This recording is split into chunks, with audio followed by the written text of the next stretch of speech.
In the quiet solitude of a small coastal town, nestled between jagged cliffs and endless ocean waves, life unfolded with predictable rhythms. Fishermen cast their nets at dawn, children played on weathered docks as seagulls cried overhead, and the sun dipped into the horizon each evening in a blaze of fiery hues. It was here, amidst this serene monotony, that Elliot lived, a man whose existence mirrored the simplicity of his surroundings. A fisherman by trade and an artist by passion, he spent his days hauling in catches from the sea and his nights sketching the world around him under flickering lamplight. Elliot's life had been unremarkable for 32 years, marked only by fleeting moments of joy or sorrow. His parents were long gone, leaving behind memories etched into the wooden beams of their modest home.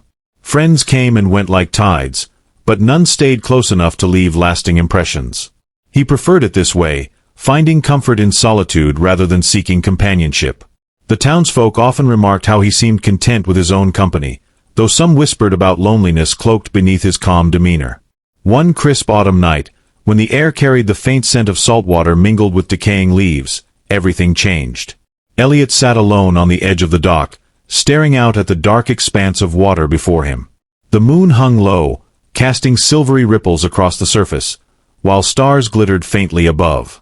He sketched absent-mindedly in his notebook, capturing the interplay of light and shadow on paper. As midnight approached, a sudden disturbance shattered the stillness. A flash of blinding light streaked across the sky, followed by a deafening boom that reverberated through the cliffs. Startled, Elliot dropped his pencil and scrambled to his feet. The source of the commotion quickly became apparent. Something large had crashed into the forest beyond the cliffs, illuminating the tree-line with an eerie glow. Curiosity overtook caution as he grabbed a lantern and hurried toward the site. Pushing through dense underbrush, he arrived at a clearing where smoke curled lazily into the air. At its center lay what could only be described as a ship, though unlike any vessel he'd ever seen. Its sleek metallic surface shimmered even in the dim light, adorned with intricate patterns that pulsed faintly with energy. Before Elliot could process what he was seeing, movement caught his eye. Emerging from the wreckage was a figure unlike anything human.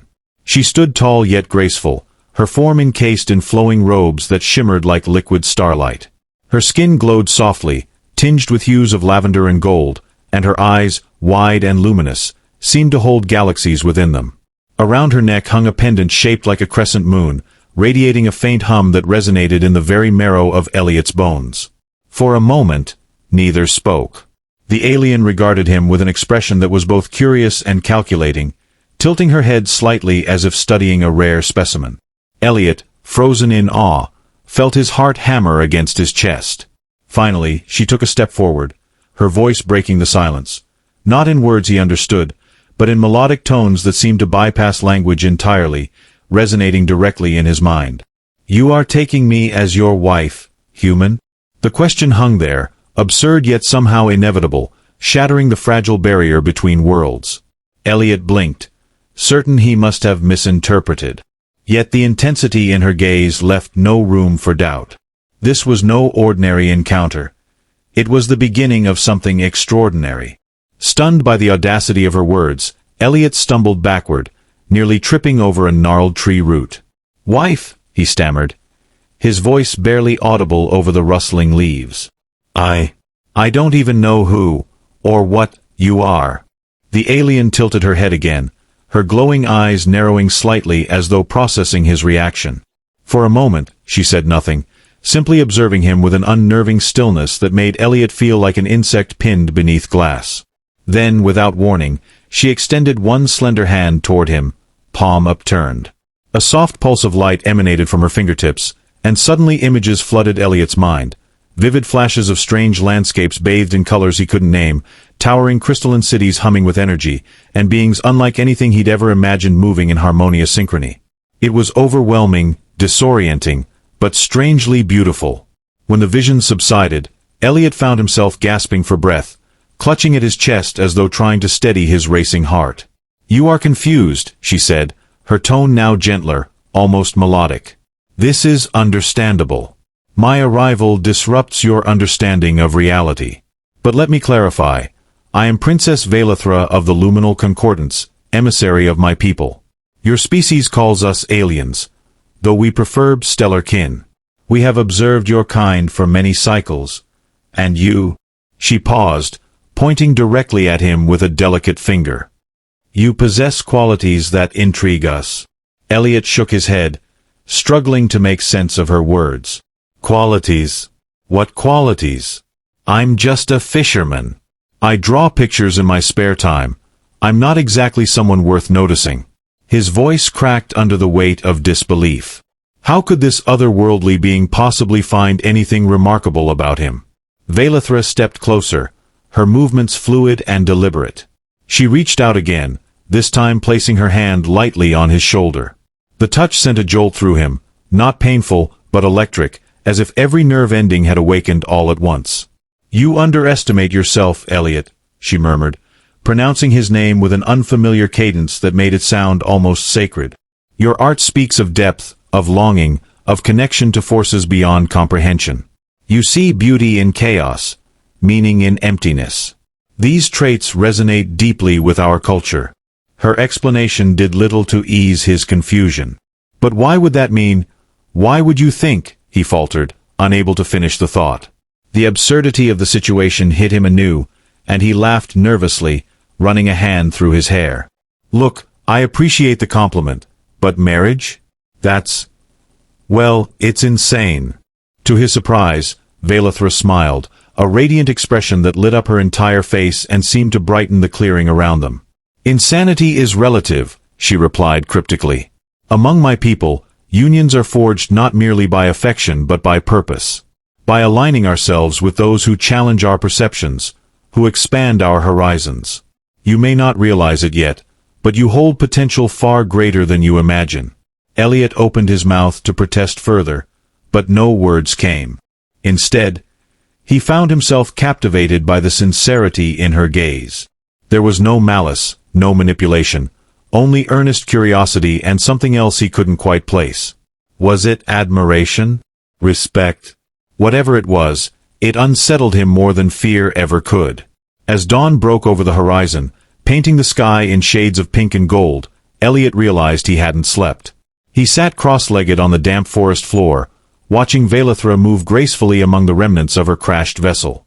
She worked methodically, inspecting damaged panels and muttering softly to herself in her melodic language.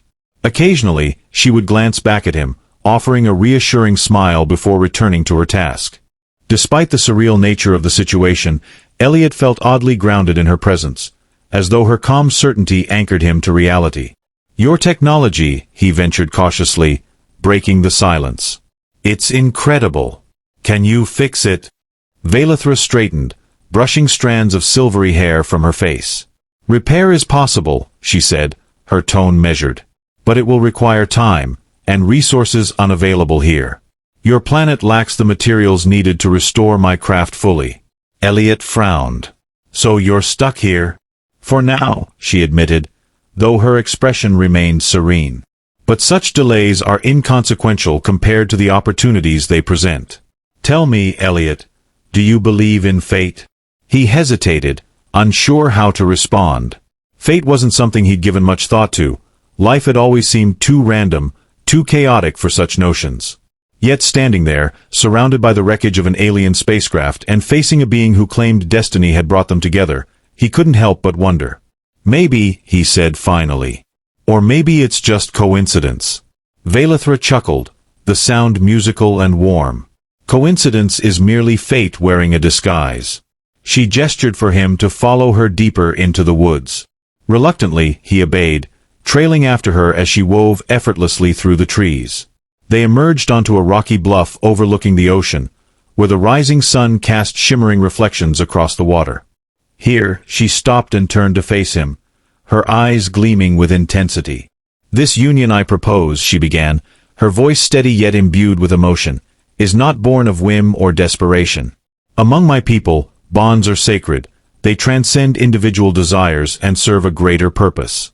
To join with another is to weave two destinies into one tapestry, creating something stronger, more resilient.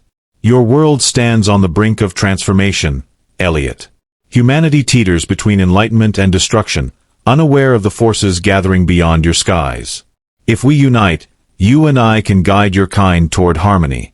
Elliot stared at her, dumbfounded. Guide humanity? Me? I'm nobody special. I can barely keep myself fed most days. You sell yourself short, Velithra countered gently. Strength does not always manifest in obvious ways. Your resilience, your capacity for empathy, these are gifts invaluable to leadership. And besides, she stepped closer, her presence enveloping him like a warm breeze. You misunderstand. This is not solely about you leading others.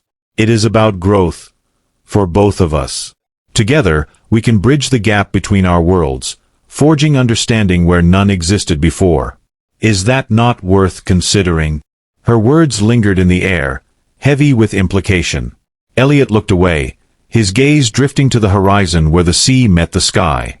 The idea of changing the course of humanity felt laughably grandiose, yet part of him, a small, stubborn part, couldn't dismiss it entirely. Perhaps it was the exhaustion talking, or perhaps it was the hypnotic pull of her conviction. Either way, he knew one thing for certain: his life would never be the same again. Days turned into weeks, and Elliot found himself drawn deeper into Velithra's orbit, her presence becoming an inseparable part of his daily existence. Each morning, they would venture into the forest, where she meticulously salvaged components from her crashed vessel, explaining their functions in terms that danced tantalizingly close to comprehension. The technology was unlike anything Elliot had ever encountered: devices that hummed with an inner light, circuits that seemed to breathe, and materials that shifted and shimmered as if alive. Though much of it remained inscrutable, he marveled at her patience and precision, qualities that reminded him of his own meticulous approach to sketching. Their interactions weren't confined to technical matters. During breaks, Velithra shared stories of her homeworld, painting vivid pictures of a society governed by principles of balance and interconnectedness. She spoke of vast crystalline spires that sang in harmony with the cosmos, of rituals where individuals merged their consciousnesses to solve collective challenges, and of festivals celebrating the infinite possibilities of existence. Elliot listened intently, captivated by the richness of her culture and the profound differences between their worlds. Yet, amidst these tales, he also detected threads of vulnerability, a subtle yearning for connection, a desire to belong somewhere new. In turn, Elliot introduced Velithra to the rhythms of his own life. He showed her how to bait a fishing line, laughing as she recoiled at the wriggling worm before tentatively mimicking his motions. Together, they hauled in nets brimming with silver fish, her delight at the simple act of catching dinner evident in the sparkle of her eyes. On quieter evenings, he taught her to sketch, guiding her hand as she attempted to replicate the jagged cliffs and rolling waves. Her initial attempts were clumsy but earnest, and over time, her drawings began to reflect a unique blend of human technique and alien perspective. Yet, despite these moments of camaraderie, tension simmered beneath the surface. The townsfolk, initially intrigued by rumors of a mysterious visitor, grew wary as sightings of Velithra increased. Whispers spread like wildfire, fueled by superstition and fear. Some claimed she was a harbinger of doom, while others speculated about government cover-ups or extraterrestrial invasions. Elliot tried to shield her from the gossip, urging her to remain hidden during daylight hours, but Velithra refused to cower. "Fear thrives in ignorance," she told him firmly. "If they wish to know me, let them look." One fateful afternoon, their fragile peace shattered. A group of men, emboldened by alcohol and paranoia, stormed into the forest armed with makeshift weapons. They cornered Elliot and Velithra near the crash site, their faces twisted with hostility. "What is she?" one of them demanded, jabbing a pitchfork in Velithra's direction. "Some kind of monster. You've been hiding her here, haven't you?" Elliot stepped protectively in front of her, his voice trembling with anger. "She's not a monster. She's... Words failed him, the absurdity of the truth rendering him speechless. Before he could recover, Velithra moved past him, her posture regal despite the danger. Raising her hands, she emitted a soft, resonant hum that silenced the mob instantly. The air seemed to vibrate with her presence, and for a moment, the men stood frozen, their expressions shifting from rage to awe. "I mean you no harm," she said, her voice carrying an authority that brooked no argument. "But if you persist in aggression, I will defend myself. And him." With a flick of her wrist, the pendant around her neck flared brightly, bathing the clearing in radiant light. The men staggered back, shielding their eyes, and fled into the trees without another word. When they were alone again, Elliot turned to Vailithra, his heart pounding. "That was incredible," he breathed. "But now everyone will know. There's no going back." She nodded solemnly, her gaze fixed on the retreating figures. "No," she agreed. "There is only forward." As news of Vailithra's existence rippled through the coastal town, the atmosphere transformed from quiet suspicion to outright pandemonium. The once sleepy streets buzzed with frenzied activity, as residents gathered in clusters, exchanging wild theories and half-truths about the alien princess. Some viewed her as a divine messenger, sent to herald a new era of enlightenment, while others saw her as an ominous sign of impending catastrophe.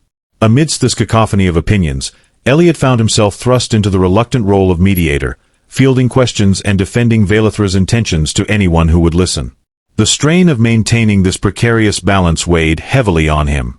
Nights were restless, filled with dreams of glowing eyes and whispered warnings. By day, he navigated a labyrinth of judgmental stares and accusatory whispers, his loyalty to Vailithra scrutinized at every turn. Yet, despite the mounting pressure, Elliot remained steadfast, driven by a burgeoning realization that his connection to her transcended mere obligation. It was a bond forged in the crucible of shared adversity. Vailithra, too, bore the brunt of the community's volatile emotions. Though her demeanor remained composed, Elliot noticed subtle shifts in her behavior. Her laughter, once frequent and unrestrained, became more measured, as if she feared provoking further hostility. She spent increasing amounts of time alone, gazing pensively at the horizon or communing silently with the remnants of her spacecraft. Yet, when they were together, her presence continued to anchor him, offering solace amidst the chaos. Their relationship deepened in unexpected ways, evolving beyond the initial shock of her proposal. Conversations stretched late into the night, exploring topics ranging from philosophy to personal fears. Vailithra confided in him about the isolation she sometimes felt among her own people, burdened by the weight of royal expectations. In return, Elliot shared fragments of his past, revealing vulnerabilities he had long kept hidden. These exchanges fostered a mutual understanding that transcended their disparate origins, binding them in a tapestry of shared experiences and emotions. Yet, the specter of her proposition loomed large, casting a shadow over their growing intimacy. Elliot wrestled with conflicting desires, the yearning for normalcy clashing with the allure of embracing the extraordinary. He found himself oscillating between moments of doubt and fleeting glimpses of acceptance, each shift influenced by the latest development in their tumultuous journey.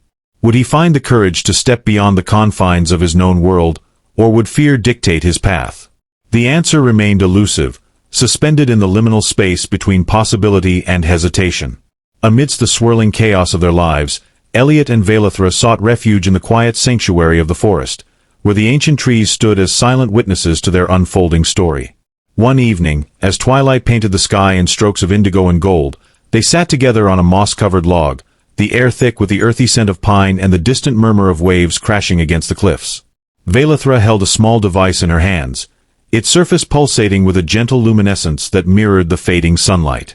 She explained that it was a fragment of her ship's communication array, painstakingly repaired over countless hours. With it, she hoped to establish contact with her people, to inform them of her situation and request assistance.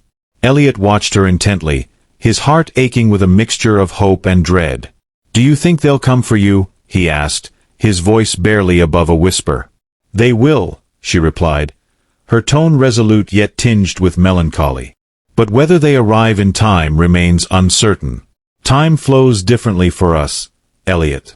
What feels like days to you may stretch into cycles for them." He nodded, absorbing her words. The implications were daunting, yet there was a strange comfort in knowing that her world hadn't forgotten her. Still, the thought of her departure stirred something primal within him, a fear of loss so profound it threatened to unravel the fragile equilibrium he'd built around her presence. As if sensing his turmoil, Vailithra reached out, her fingers brushing lightly against his. "Elliot," she began, her voice soft but unwavering, "I understand your hesitation. This path we walk is fraught with uncertainty, and the choice I ask of you is immense. But know this, whatever decision you make, I will respect it. Whether you choose to stand beside me or retreat to the safety of your familiar shores, I will honor your autonomy." Her words struck a chord deep within him, resonating with a clarity that cut through the fog of doubt clouding his mind. For weeks, He had grappled with the enormity of her proposal, torn between the pull of adventure and the comfort of routine. Yet, in that moment, surrounded by the timeless embrace of nature and the unwavering gaze of the woman before him, something shifted. He realized that his fear wasn't rooted in the unknown. It stemmed from the possibility of losing himself in the process of embracing it. "I'm scared," he admitted, his voice cracking under the weight of vulnerability. "Not just of what might happen if I say yes, but of what I might become. Who am I supposed to be in all of this? A fisherman turned savior? A reluctant hero dragged into cosmic politics? It feels wrong, somehow." Velithra smiled, her expression tender yet firm. "You are already more than you believe yourself to be, Elliot. Heroism isn't defined by titles or grand gestures. It's found in the quiet acts of courage, in choosing to face the unknown despite the risks. You've shown me kindness when others would have turned away. You've stood by my side when fear urged you to flee. That is who you are, regardless of any title bestowed upon you." Her words wrapped around him like a warm blanket, dispelling the chill of self-doubt that had gripped him for so long. Slowly, tentatively, he reached out, his hand meeting hers in a gesture that felt both tentative and inevitable. "If I do this," he said, his voice steadier now, "it won't be because I think I can save the world. It'll be because I trust you. Because somewhere along the way, you became someone I can't imagine walking away from." Tears glistened in Velithra's eyes, though her smile remained radiant. "Then let us take this step together," she whispered, her voice carrying the weight of promise and possibility. "Whatever lies ahead, we will face it as equals, as partners bound not by duty, but by choice." And so, beneath the watchful gaze of the stars, they sealed their pact, not with vows or ceremonies, but with a shared resolve to embrace the unknown, to forge a future that defied the boundaries of their respective worlds. The days that followed were a blur of preparation and anticipation, each moment charged with the electric tension of impending change. Velithra worked tirelessly to refine the communication device, her hands moving with practiced precision as she calibrated its intricate mechanisms. Elliot assisted where he could, though much of the technology remained beyond his comprehension. Still, he marveled at her focus, the way her entire being seemed to hum with purpose. Together, they tested the device repeatedly, sending signals into the void and waiting for a response that never came. Despite the silence from her people, Velithra remained undeterred. "Patience is a virtue among my kind," she explained one evening as they sat by the glowing embers of a campfire. "We understand that some journeys require time to unfold." Her words carried a quiet confidence, but Elliot couldn't help noticing the faint crease of worry etched into her brow. He wondered if she doubted her people's ability, or willingness, to reach her in time. Meanwhile, the town continued to simmer with unrest. The initial shock of Velithra's existence had given way to a more insidious form of hostility. Some residents, emboldened by fear and misinformation, began organizing protests outside Elliot's home, their chants echoing through the night like a dirge. Others spread rumors of alien invasions and government conspiracies, painting Velithra as the harbinger of doom. Elliot tried to shield her from the vitriol, but it was impossible to ignore entirely. One afternoon, as they walked along the cliffs, a rock sailed past them, narrowly missing Velithra's head. She froze, her luminous eyes wide with surprise, while Elliot seethed with rage. "This isn't safe anymore," he muttered, pulling her behind a cluster of boulders. "They're getting bolder." Velithra placed a calming hand on his arm. "Fear often manifests as aggression," she said softly. "But we cannot let it dictate our actions. To do so would be to surrender to chaos." Her composure only fueled Elliot's frustration. "It's easy for you to say that. You're not the one they're targeting." He immediately regretted the outburst, seeing the flicker of hurt in her gaze. "I'm sorry," he added quickly. "I didn't mean." "I know," she interrupted, her voice gentle. "You are afraid for me, just as I am afraid for you. But fear must not divide us. It must unite us." Her words lingered in the air, a reminder of the strength they drew from each other. Yet, even as they stood together, the weight of their circumstances pressed down upon them. The townsfolk's animosity was only part of the equation. The larger threat loomed in the form of the unknown forces Velithra had hinted at, forces gathering beyond the stars, watching and waiting. One night, As they lay beneath a canopy of stars, Vailithra turned to Elliot with an expression he hadn't seen before: vulnerability.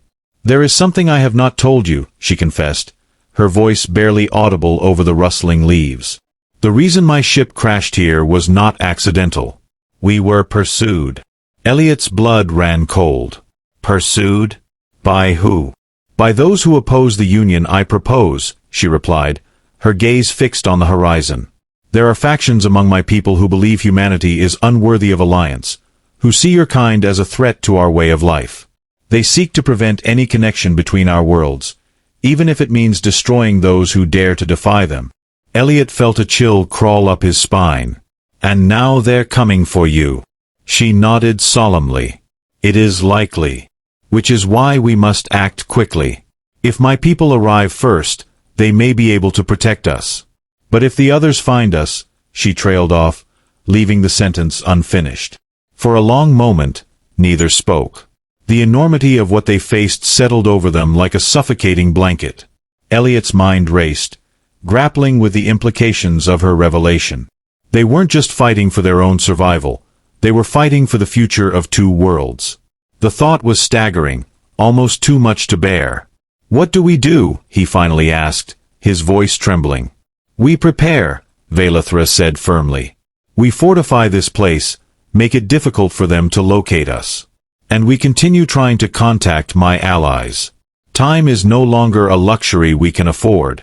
Over the next several days, they transformed the forest clearing into a makeshift stronghold. Using materials salvaged from Vailithra's ship, they constructed barriers and traps designed to deter intruders.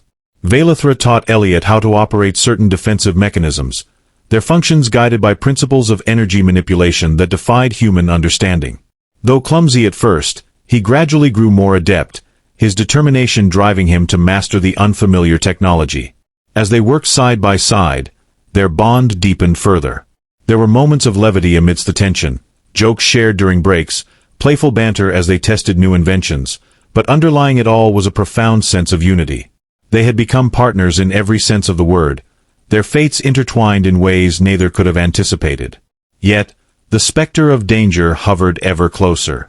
One evening, as they monitored the communication device, a faint signal crackled through the static, a distorted voice speaking in Vailithra's melodic language.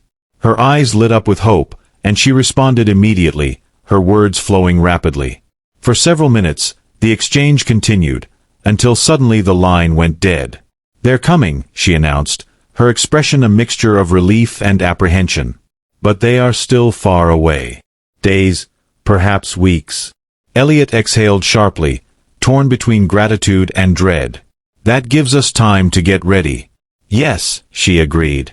"But it also means we must remain vigilant. Our enemies may arrive sooner."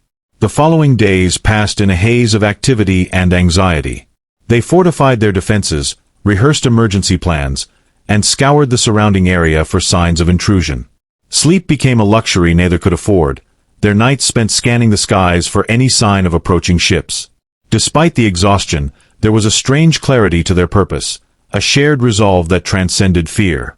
Then, one fateful night, the sky erupted in a blaze of light. A massive vessel descended from the heavens, its sleek silhouette cutting through the darkness like a blade.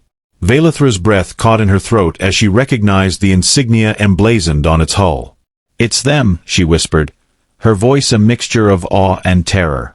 Elliot gripped her hand tightly, his heart pounding. "Which ones?" Before she could answer, another ship appeared on the horizon, larger, darker, and radiating an ominous energy. The two vessels hovered in the sky, locked in a silent standoff that sent shivers down Elliot's spine. "They've found us," Vailithra murmured, her grip tightening around his fingers. "Now we fight." And with that, the battle for their future, and the fate of two worlds, began. The opposing ships clashed in the sky, unleashing bursts of energy that lit up the night like a celestial storm.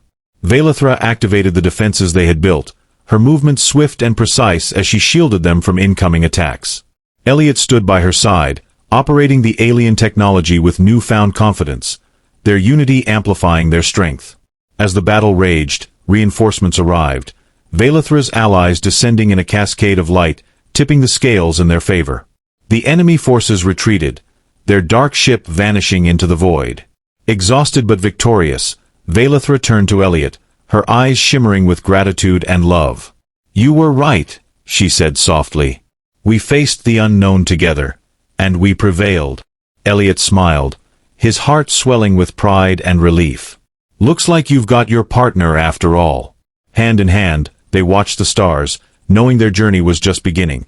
A testament to courage, trust, and the unbreakable bond between two souls from different worlds.